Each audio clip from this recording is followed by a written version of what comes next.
Welcome, everyone. I'll give y'all just a few minutes to get connected and then we'll get started. I feel like we should be playing music or something, but welcome. Okay, I feel like that's long enough. This is the first ever community fundraising webinar with our two guest speakers, John McDonald and Eric Parker.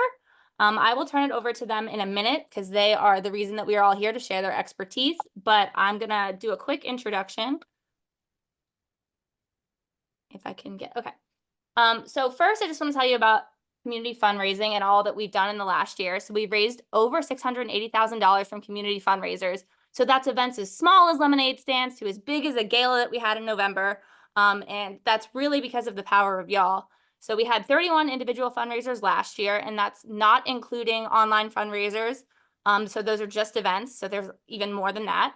And they were in 15 states across the country, and I'm hoping to get some international fundraisers happening too. So big numbers. And then with that, I'll introduce you to Eric and John, but just a little overview of the purpose of our webinar is to just have them share their experience because they are our two longest running community fundraisers, and open up the floor to any questions y'all might have and just learn about the great things that come from community fundraising here at the foundation. So I'll introduce John first. Hi, John. How are you? So John McDonald is the host of Michelle's Hot Peeps Beat CC. It is a run walk in Taylor, Texas, in memory of his wife, Michelle. This will be the 7th annual event this Saturday because John isn't already so busy. He's sharing his time with us here today. And he says it's not too late to sign up, everyone, if you want to go out and race. So the event, I'm sorry, is it too late? No, absolutely. Okay, I'll have Meredith put the link to sign up for your race in the chat in case anybody wants to support you both virtually or in person. So far, the event has raised over $65,000 for CCF research and patient services. So impactful. And then next we have Eric. Similarly, he hosts a run in memory of his wife, Janet, in Waterford, Wisconsin. It's the Jingle for Janet 5K. Also will be the 7th annual event, and this is going to be December 21st. So there's plenty of time to sign up for Eric's race. And this has raised over $45,000 for CCF research and patient services as well. So here's some great pictures of John and Eric hosting their events. And with that, I'm going to open it up to John and Eric. So John, would you mind starting us off by just sharing some more about Michelle's Hot Peeps? When did it start? What motivated you to start this event? So Michelle and I were married in January of 2017. She was diagnosed in March with cholangiocarcinoma and passed away in August. So she passed away August 17th, which is why I chose the second Saturday in August to have the race, even though it's hot as blazes in Texas at that time. It's to commemorate that. So she was involved for 10 years with the YMCA. She had her own journey where she lost a tremendous amount of weight. And because of that, and because she was a very caring and outgoing person, she could identify with people who were going through their own health issues and journeys and so forth. And that's why we call it Peeps, Hot Peeps, because it's August, and Peeps because that's what she called all the people that she worked with and guided on their own journey. So we didn't find out till we were actually working on her obituary, and my oldest daughter found the link to Cholangiocarcinoma Foundation. So it was also impactful in that need to get the information out about CCF to any and everybody, because it, as Melinda Bacchini said, it's a bad journey. It's a terrible journey, but to do that alone is even worse. So it was started the race because she was involved in fitness and health and family, and a way of I and her friends could come together and pay tribute to her, but also get the word out about what cholangiocarcinoma is. Texas is the second leading hotspot for cholangiocarcinoma, right behind Louisiana. We need to do all that we can, and then to raise money for the foundation. So that's how we got started. And as Candace said, this will be our 7th race in 2 days. Well, thank you so much for sharing, and thank you for all that you do in Michelle's memory. Again, I'm just always blown away by you and your compassion and your hard work. And I'm excited for you to share more about what you do and how you put on this race for 7 years. But first, I'll turn it over to Eric. And do you mind giving us a similar background? How did you get started with your race? Okay, Janet was, my wife. She passed away in 2018, but she was diagnosed in 2014 and survived 4 years. She had a little remission in there, and yeah, it really kind of was more, and what inspired me is more about my grief process. It was a way that I dealt with grief. I wanted to do something besides just sit around and, have a hard time with myself, which I had plenty of that. But I wanted to be able to put some of the energy that I had at that point. She passed away on October 24th, 2018. And we pulled off our first event on December 24th, exactly 2 months later, with the Jingle for Janet first annual. And early in that time, I'd say within days of her passing, I came up with the idea and the name for it. And it all started because I was a track coach at Waterford High School. So my background isn't exactly, something that I would expect a lot of people to have. But so I wanted to do something with an annual event that I had already been having for 6 years, with getting the alumni kids back to the high school. They're home visiting their families, for Christmas, a lot of them. So the idea was to get together for a run on, Christmas Eve morning. And we'd done that for 6 years. And Nate Schreiber, the head coach, and I had kind of dabbled with some ideas, like maybe we should turn this into a more formal event. Well, this opportunity presented itself and kind of fell in place to do this. So it was traditionally on Christmas Eve. The first 6, I think, the first 5 were on Christmas Eve, and we decided to switch it to a Saturday, to keep it on a Saturday before Christmas now, because it just would help with, people, getting more registrations, basically getting people. It was an easier time for people. But Nate, I guess what also helped was that Nate was, the head coach at Waterford High School while I was the assistant coach, and he started a timing company. So we used his timing company. We still are. And registration page, that's a different thing, but he helped me a lot those first 2 months, those 2 months for the first one. And so that's how it got started. I could tell you more about Janet. She was fantastic wife and mother. We have 2 kids together. We were married for 33 and a half years and 2 days.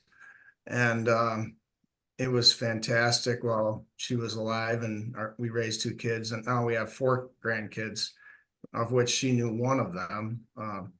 And she got to spend 32 months of her life with Curtis. Yeah, that's kind of what inspired it.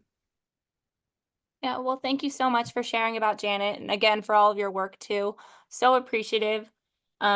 While we talked a little bit about what inspired you to do your runs, now maybe we could get a little bit more into the logistics.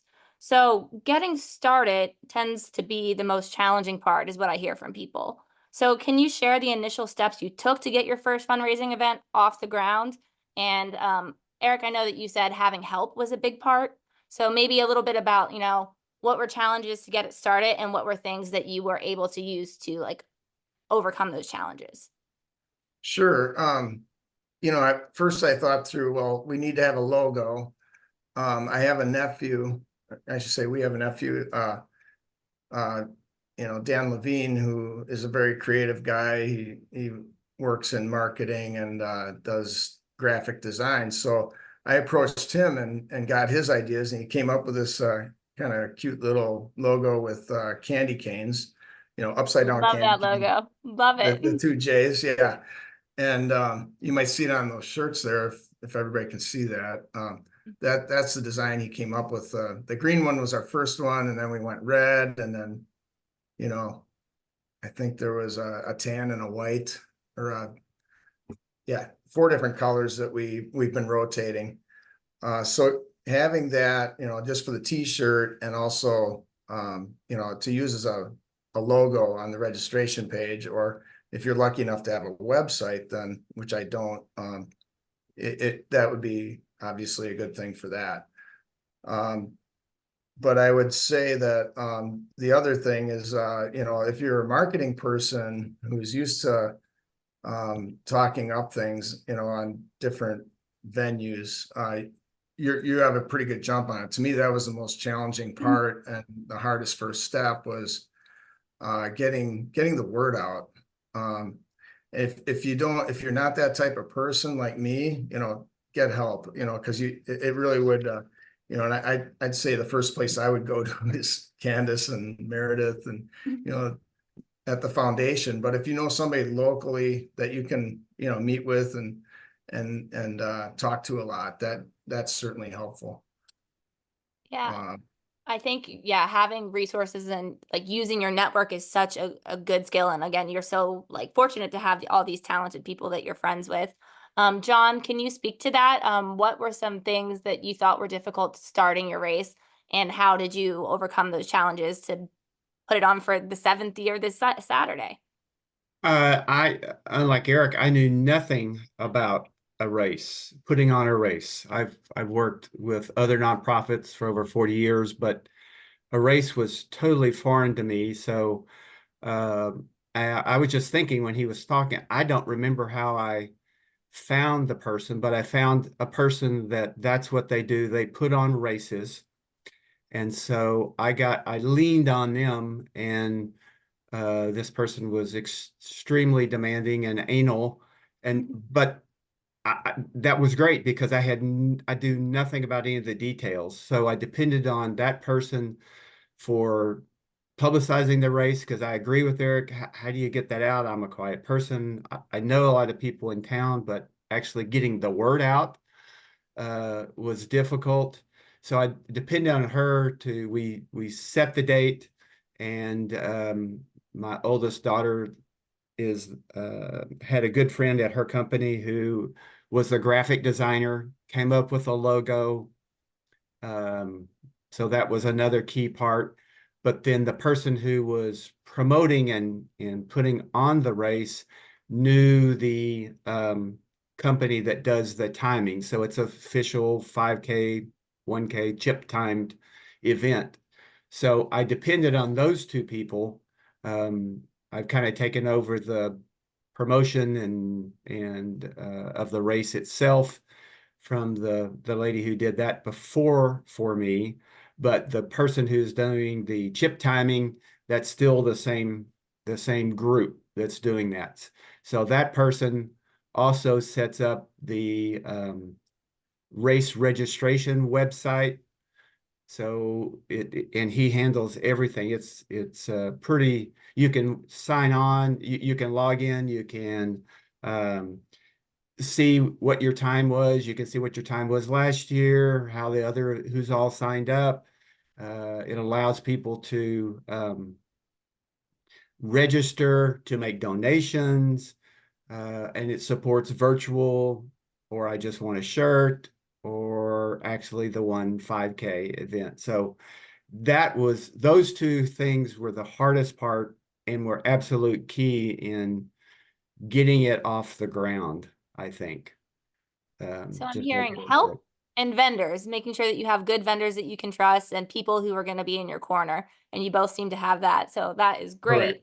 A I quick thing I also, can add about registration, if I could. yeah, For a 5K, it is one thing just you need to know, up front that I have found in my experience is that runners tend to wait till the last second to register. That's what they want to do because they don't want to commit to something because they might be injured on the day of the race or something.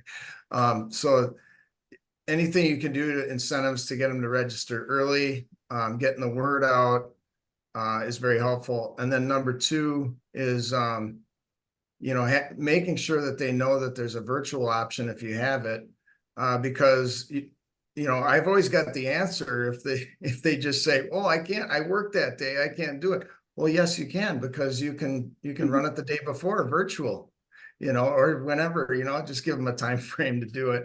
Wherever you are, you don't have to come to Waterford, Wisconsin to run this race. You can do it. We had somebody in Korea doing it. We had people on the East Coast, people on the West Coast, doing the virtual option, not to mention all of them around here, but so there's really no excuse for not doing it, or if you just don't want to run, you can walk. So that's the other option. I think just giving people options, and getting them away from the traditional, like, oh gosh, I don't know if I'm going to be ready on that day with, for my best time in the 5K. Downplay that, just say, hey, this is just for fun, so that little advice there, I guess. And I don't know how you do it, Eric, or I assume somebody gathers and keeps the email addresses of your participants. Is that correct? That's me. Okay. Well, the person, the timer that we work with that has the website and everything, whenever they sign up, they put in their email address. And so he has built into his website the capability. So if I want to pull all and send emails to everybody who's been in the last 2 years race, 3 years of races, and I put an email together and I just hit say, yep, send it 2 years, and it pulls all of those addresses and sends it to, blast the emails out. So that Yeah, I is, should say that I've done that. I mean, I've been using Run Sign Up, but this year I'm going to Run the Day for a registration page. And those are two pretty good options. There's plenty of other ones out there. But yeah, they do keep databases of your registrants that you could do that, but you have to learn how to use it to send out those special emails. yeah, absolutely. And you are correct. It's wait till the last minute, regardless of how many emails you send out. Right. well, thank you both. And John, I know, well, you both do this, but John, you specifically do such a great job of getting sponsors for your event.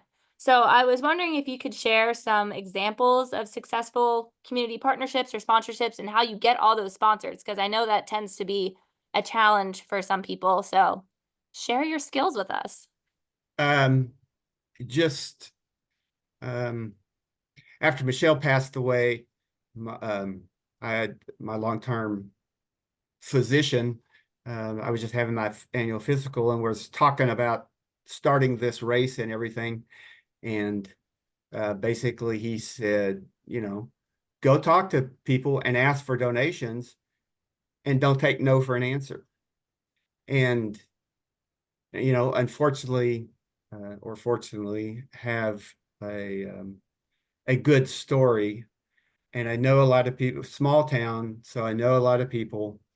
And having worked with another nonprofit for over 40 years, I was accustomed to asking people for donations. So kind of worked up a sponsor list of 1,000, 500, 250, 100, or whatever you want to give. Created a request letter with the letterhead, talked about the reasons, talked about the foundation, and then just started taking that to people I knew, businesses, individuals, and very quickly, because most people locally knew the story, it was generally a pretty easy sell. And if you know anything about donations, once you have got a donation, it's much easier than a cold call the next year. The other thing I try to do, and Meredith will attest to this, is that I'm old school, so I send them a thank you letter. As soon as I get their money in hand, I send them a thank you letter. And then if it's above a certain level, then I ask Meredith to send a letter, a thank you from the foundation. And I have had donors remark to me that, yeah, they got that, and that was an additional plus to them. That made an impact. So it's just, leaning on people that leaning on your church. Another one that I haven't successfully done is corporations have, a giving arm, and you have to just, how do you access that and go through the corporate? So you can't, not just local. Walmart is a good example. I mean, every Walmart store, everybody's got a Walmart store, and every Walmart has a budget that they donate every year. And you just, if you know the manager or a key employee, it's just working your connections, kind of like Eric said about with starting his race. I've found even in business, so much is the personal connection, right? And that's the best place to start. And, just be humble and don't feel bad about asking. It's tough. I'm a reserved person as well, so the cold calls, but when you're motivated and you're trying to pay it forward, it's a lot of that stuff goes by the wayside, and if they say no, so what? And if there are some that have said no, and I go back the next year and then, oh yeah, okay, yes. So it's hard not to take it personal, because this is very personal for Eric and myself. It's extremely personal, but you just have to understand and then move on and come back next year. I could add a little about sponsorships. For Jingle for Janet, we've been, generally keeping it local as far as the sponsorships. My company was the biggest sponsor last year. But there's different forms of sponsorships besides just donation.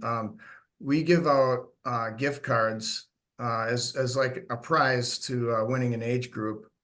And so we approach local restaurants and say, and they have a lot of motivation besides just being the good people they are. This is getting people in their restaurants. And, if they give us like a handful of $25 gift cards or even $50 gift cards, they're probably going to be bringing other people with them and getting some business in there, and at least getting exposure to it so that they come again if it's a good restaurant. So I found that to be a very good source of sponsorship. And when I seek the sponsorships, I've got a form, different types of sponsors like that, or just straight up donations.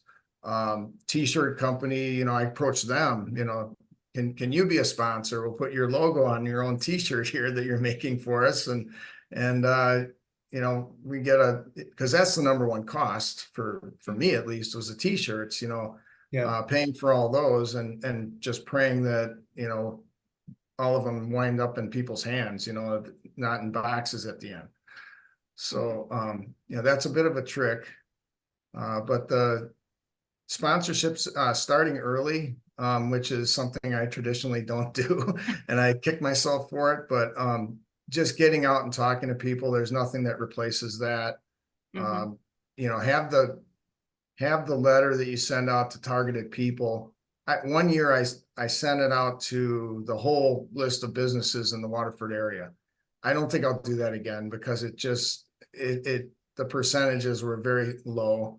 It was kind of like a cold call type thing. I'd rather, target the ones that I feel I can, you can start with that list, but just pick out the ones and go talk to them. I think that's probably the best way, just one at a time. And I think that's probably your best opportunity there. And grocery store is another good option, wherever you trade.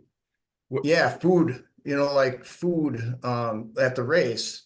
Correct. I had the grocery store, donate, fruit like bananas and apples, and you can put that out on the tables, and you can make sure you put their names on it, on the table there, the pick and save here, but yeah, that's another one I forgot. Thanks. Yeah. Yeah, And I love that's what that. I did. I got gift cards from our local major grocery store. And then I turn around and spend that money to do exactly what you said. Get fruit, get ice, power bars, those types of things for the people at the race. Right. I love that. I always tell people, like, when we think of sponsors, we sometimes just think of like, write me a check, but I always say try to like not pay for anything that you need. So like the t-shirts, I think that's such a great example, or water that you know you're going to need at the race. So ask your local convenience store to donate water, and sometimes people are more likely to do that, and then you keep your expenses low. So I think you both have great strategies coming in with a targeted list, getting those in-kind sponsorships as well as monetary sponsorships, and also having your very official letter and just asking people. So gold stars to both of you for your sponsorship techniques. And Yep. I'm going to move on to my next question, if that's okay, which is, Sure. it's kind of a big question. So what is one piece of advice you would give to people who would want to host a fundraising event? It can be such a big, daunting, scary idea. So if you were starting over again, what is one piece of advice that you think would be helpful to hear? Either of you. Yeah, I besides everything I kind of mentioned, I was thinking about that when I was, you know, kind of answering some of those other questions. For sure, the two most important things is the marketing and getting a good logo in my mind. Maybe another thing would be volunteers. Understand that, you can't really pull this off without having help. Like if you're running a 5K, you need to have marshals on all the corners. We try to keep our race not on the busy streets, although that would be nice profile, but it would require police and a lot of, a lot more permitting that we already do. We already have to get a permit with the village to run on the streets. And I send out letters. I actually deliver letters to everybody on the route, that this is happening again this year. Have some patience on this day. It only doesn't last an hour or less. But yeah, the volunteers, to stand on the corners and direct traffic and keep the runners safe, besides, and then you got the registration tables if you're having a day of registration. These are things you need to think about, I guess. You asked for one thing, and I'm sorry I threw about 4 there, but No, those I are love it. those are pretty important things, and in pulling something like this off. Talk to people about being volunteers. Try to get the word out for that. Yeah, I would say absolutely. You can't, you are correct. You can't do it yourself. It just, there's no way. The other thing I would add about your race, your town may be different, but I know the chief of police, I know the fire department, and so I get them to donate their services. So again, it's so hot.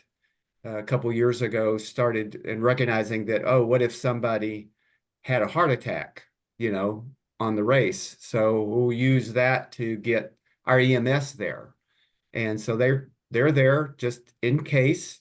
And I got the local constable and the police chief to donate their services because they need to do community service, right? Mm-hmm. So there's 2 main intersections when they're running on the hike and bike trail that they cross major high traffic streets, residential streets, but they're there. So that I would say that would be another option because, your public servants, they're supposed to be doing community service just in general because the community is paying their salary, right? So that would be another option. I don't know if it would work for everybody, but I get that as well to help. There is a certain percentage of the people who register who are really into the competitive aspects of the race. And so one way you can cater to them is make a record board, keep track of times for the age groups, have the top 3 times in each age group all listed out, like have a course record for male and female, and that's what we did. And I know that, that definitely gets a lot of interest when you're, combing through the registration page.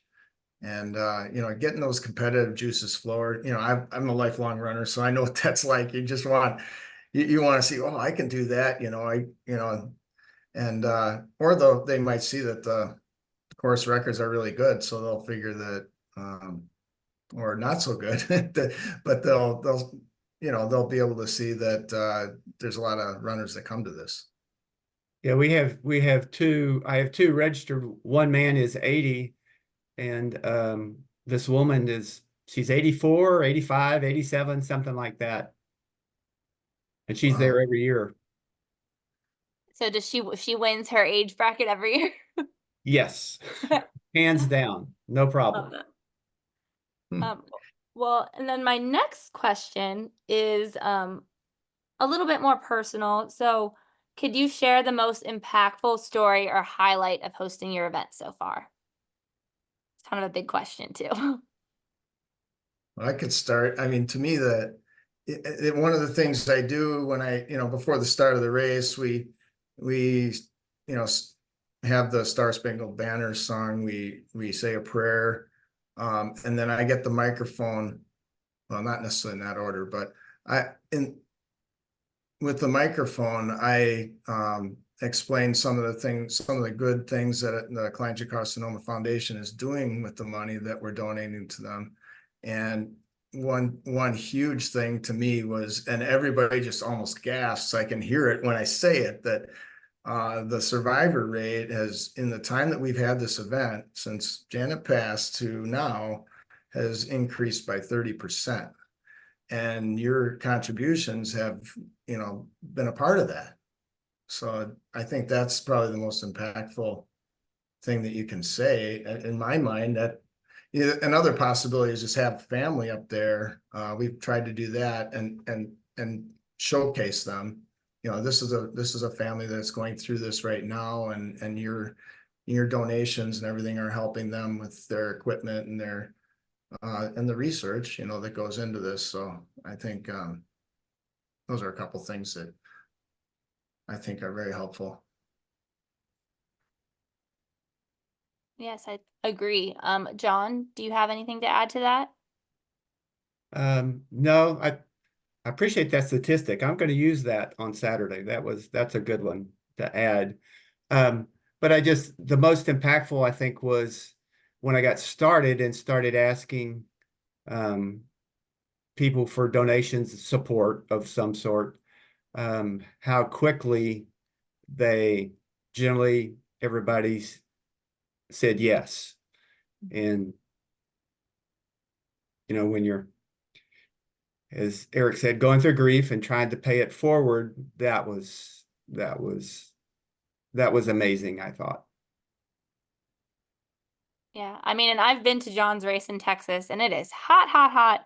And it's crazy how many people are there so early in the morning to support John and Michelle in her memory. And it's just like, it gives you all the warm, fuzzy feeling. So doing that year after year after year, I feel like you're such a pillar in your community. And I'm sure the same thing for you, Eric. Maybe one day I'll make it to Wisconsin. We'd love that. Yeah. So at this point, we're going to open it up for questions. So if anybody has any questions, you can drop them in the chat or put them in the Q&A. Oh, we have some questions in the chat. Oh, from Meredith.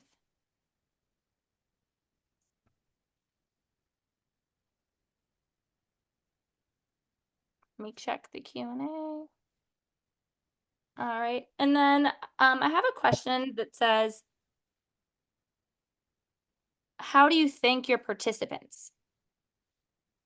It's a good one. I do it by email. I know that's somewhat not personal, but if anybody emails me individually, of course I do, but I send out a mass email and thank them that way and explain. I give them like a rundown of how many participants we had and how much money we raised, and work that all into a big thank you. Oh, Yeah. besides, of course, at the event itself, mostly that's the people who don't even come or donate, that's the hard part, but if they're there at the event, of course, I'm right there at the finish line thanking everybody crosses the line. I have seen photos of you high-fiving, I think, every single person who comes across the line. And I love that. That's so great. Yeah. And John, what about you? How do you thank all of your participants? Just generally when we start the race, because so many people, they cross the finish line, they're gone, they don't even care about the medals or anything. But I think Eric has a good idea about utilizing that email that's logged when people log on, register, to add a little personal touch. I think that's a good idea. Great. And we have a question in the chat. Do you all pool insurance liability for your runs? And how long before the race did you have to plan that if you did? I would say 2 months. That's about the time when I usually pull it. So like late September, early October. And I think Candace, you're the one that gave me the ideas for that. And it's like a couple $100 maybe. It isn't that bad. Yeah, there are companies that do So, on liability insurances, and there are local companies, I'm sure, as well, but there are other ones that you can look up in your area. And I think that's what we did for you, Eric. And yes, I do that. That's one of the requirements for the permit from the city is liability insurance. yeah, I also need it to use the high school grounds. Because we start and finish on the Waterford High School campus. And yeah. So if you're doing something like that, make sure you get the whatever form you need to fill out for them. And then I have another question, sorry, that just came up in the Q&A. It says, do you typically have a set number of volunteers and key roles for each volunteer? Yeah, I mean, we do. It's in the range of 20 to 25. And that's because we need really at least 15, maybe 16 course marshals on the, corners. So they lead right, but we organize them, get them their vests to wear and where everybody's standing and off they go like 15 minutes before the start of the race. So you have them come a little early and just train them on what their role is? Right. A lot of them are repeats, people like, doing it every year. So definitely groom that one. That's great to have. Yeah, that kind of leads my next question. This is a me question. But so it feels like you both are saying that like building off of year after year has been helpful. So would you say that the first year is the hardest? And then from there, it's kind of like repetitive, or is there like the second year is the hardest, or what do you think with that? Or they're all hard? Well, the first year probably is the hardest, but I got a lot of help that first year because I pulled it together in 2 months. That's kind of crazy. But the second year, things fell more on my shoulders, so that was probably harder for me personally. But getting it started, I think in most cases is going to be the hardest the first year. I would agree. And then from there, I think it's just pulling from the successes that you've had. That makes it easier. So another question I have in the Q&A that says, how far in advance do you begin planning your event each year? It's a good one. I start almost right after the end. because I don't like to wait to the end. I like to be prepared, and I don't like surprises. So to me, it's just I've, easier because you're wrapping up and you know lessons learned, and it just kind of feeds right in. So, but I think that's a personal thing. Some people like to totally wait. logical. And I agree. I just wish I could pull that off. I'm more on the other end. I wait till the last minute, like 3 months before and start pulling things together. But I do believe that if I had started early, like I did this year, I do already have a registration page going, but I have things to do to it, so I don't want to really give it out yet, to make it better. But yeah, some of that planning, for sure, 6 months in advance, I would say is probably plenty of time. But yeah, if you do it like John does, that's ideal. Well, and I don't know about you, Eric, but I keep notes. So, I have a cheat sheet of contact list and everything so that I can just build on and pull it out, when I'm ready and update it. Some people no longer want to support or they're gone, their business closed or whatever, and just keep it updated. It makes it easier to restart for me because it's already updated. For sure. Okay, and then I have one more question in the Q&A, which was, sorry, oh, my computer's going weird. Do you have to know much about social media to promote your event? Well, Or how for to me, promote your event? I don't really do social media. I don't do Facebook, so I seek help, and I have a best friend that does, and there's and there that gives them something to do as far as like monitoring that page and putting postings on. There's other social media that I'd like to tap into this year, like maybe Instagram, because I had an intern this summer that working with me that's going into her sophomore year in college, and I asked her suggestion, which is really kind of what you need to do to get a young person's input. And she said Instagram and trying to remember the other one now, Facebook, and I don't know, TikTok. there's another one. TikTok? Oh, TikTok. Yeah, I don't know. TikTok. That's scary to me, but yeah, No, but I definitely love that. need You just use your network and you use the people around you who care about you and what you're doing and use their expertise. Like what a great way to use your resources. yeah. And what were you saying, John? No, I agreed. Yeah, I'm maybe a little bit better than Eric on because I'm on Facebook, but that's that's kind of unusual for me. I'm more of a lurker, so I don't know how to use it and exploit it like I really should. So, But so aside from social media, you both have really successful events. So how else are you promoting your events? oh, Well, local okay. news story in the local paper. That's what I was gonna say. Yeah, if you get a press release out, get the ear of local paper, Right. that is huge. Or even get something said on the radio. Mm-hmm. That would be great. I've not pulled that off, but the first year, that's one of the things that Nate Schreiber helped me with. He did a lot of the heavy lifting those 2 months, and one was because he was a head coach, he had contacts with the local paper, so he utilized that. And there was a beautiful article in the paper that before that first year.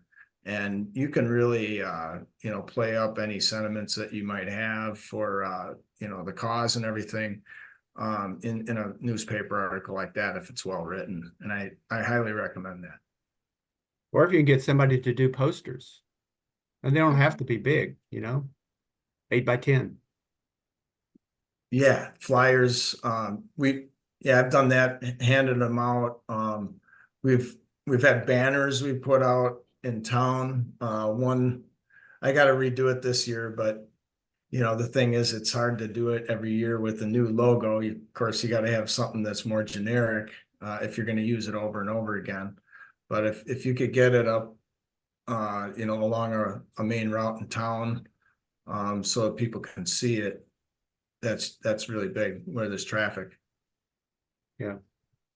And I don't know about you, I get the Budweiser distributorship to print the banners for free. Oh, wow, okay. Because That's they great. do it for colleges, they do it, so that may be an avenue to tap into, that somebody else is printing banners for their own business and advertising, so let them print your banner for you. I'm writing that one down. Sure. And we have some other suggestions in the chat from Heidi Ray, who hosts an Oktoberfest every year. Hi, Heidi. So she's one of our great long-term fundraisers as well. And she says she sends her sponsors a thank you card that's like a holiday card with pictures of the event. That's a great idea. And a message on the back and with a personal note. She's also sharing about Kohl's, and I know some other organizations have this as well. They have like a volunteer program where they'll pay their employees to volunteer at your event. So that is a good piece of advice as well. And I know you mentioned radio, and Heidi's saying that she speaks on the radio, and I know that a lot of radio stations allow nonprofits to advertise their events for free. So that is another thing as well. Sorry, just reading all of Heidi's great advice over here. So much advice and so many great ideas.